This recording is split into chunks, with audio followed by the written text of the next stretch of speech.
ఈ బొటనవేలు సంబంధించినంత వరకు కూడా కొంతమందికి అంగుళిష్టకంలో 3 అంగుళిష్టాలు ఉంటాయి బొటనవేలులో.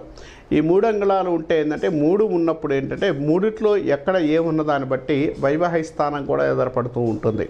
వీరు సొంత ఇంట్లో ఉంటారా, అద్దెంట్లో ఉంటారా, బయట ఉంటారా అనేది కూడా ఈ యొక్క అంగుళిష్టం బట్టే ముందుకెళ్ళే అవకాశాలు, కొంత అనుకూలమైన ఫలితాలు ఉండడానికి అవకాశం ఉంటుంది. కాబట్టి ఈ యొక్క జ్యోతిషశాస్త్ర ప్రకారం బొటనవేలు అనేది చాలా ప్రాముఖ్యత వస్తుంది. కాబట్టి బొటనవేలు కింద ఉన్న శాస్త్రం కూడా కొంత అనుకూలంగా ఉంటుంది. కాబట్టి ఈ మంచి ఫలితాలు ఇవ్వడానికి, మంచి యోగాన్ని ఇవ్వడానికి, మంచి డెవలప్మెంట్ ఉండడానికి అవకాశం ఉంటుందని చెప్పుకోవచ్చు. అంటే కాబట్టి బొటనవేలు ఎలా ఉందనేది మీరు మీ అంతటా మీరు చెక్ చేసుకొని దాని రిజల్ట్ అనేది మీరు ఎలా ఉంటుందని ఒకసారి పరిశీలించుకుంటే చాలా మంచిదని చెప్పుకోవచ్చు.